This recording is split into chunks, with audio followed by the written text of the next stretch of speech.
विदेशी निवेश की धूम। इन्वेस्ट यूपी के माध्यम से वैश्विक कंपनियों ने यूपी के औद्योगिक क्षेत्रों में रुचि दिखाई है, जिससे रोजगार बढ़ेंगे।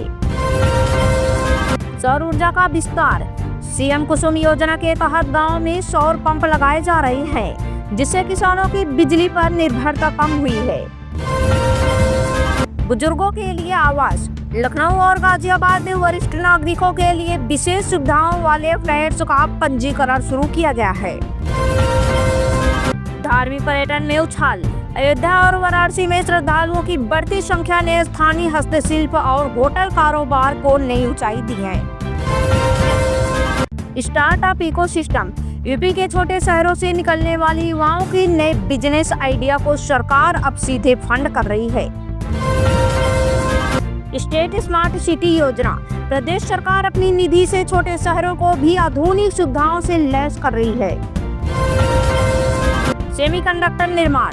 जियर एयरपोर्ट के पास सेमीकंडक्टर पार्क बनाने की तैयारी शुरू हो गई है, जिससे यूपी टेक हब बनेगा। मेट्रो प्रोजेक्ट में तेजी। आगरा और कानपुर में मेट्रो के नए रूटों के विस्तार से शहरी परिवहन और भी आधुनिक और तेज हो गया है।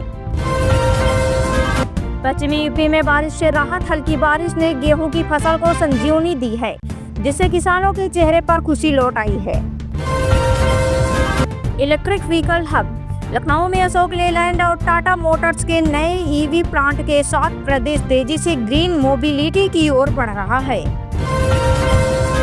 एक्सप्रेसवे नेटवर्क में नंबर 1। यूपी अब देश में सबसे बड़े एक्सप्रेसवे नेटवर्क वाला राज्य बन गया है, जिससे व्यापार और यात्रा सुगम हुई है। सहकारी ढांचे से जुड़े किसान। सहकार से समृद्ध अभियान के तहत प्रदेश के 54 लाख नए किसान सहकारी समितियों से जुड़कर लाभान्वित हुए हैं। अर्थव्यवस्था में बड़ी छलांग। उत्तर प्रदेश की बेरोजगारी दर 19% से घटकर मात्र 2.24% रह गई है, जो आर्थिक सुधार का बड़ा संकेत है।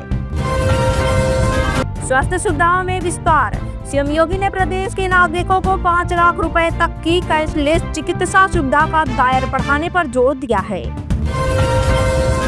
आईटीआई का कायाकल्प।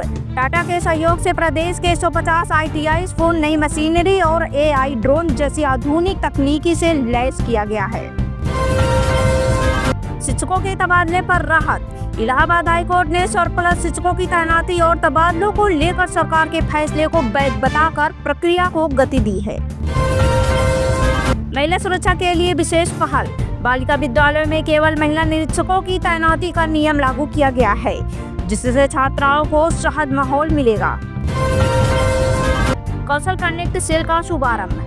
युवाओं को सीधे रोजगार से जोड़ने के लिए इन्वेस्ट यूपी और कौशल विकास मिशन के बीच नया समन्वय स्थापित किया गया है।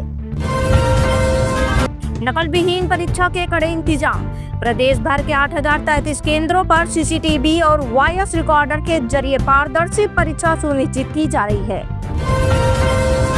यूपी बोर्ड परीक्षा की शानदार शुरुआत। आज से 10वीं और 12वीं की परीक्षाएं शुरू हो गई है, जिसमें 53 लाख से अधिक छात्र शामिल हो रहे हैं।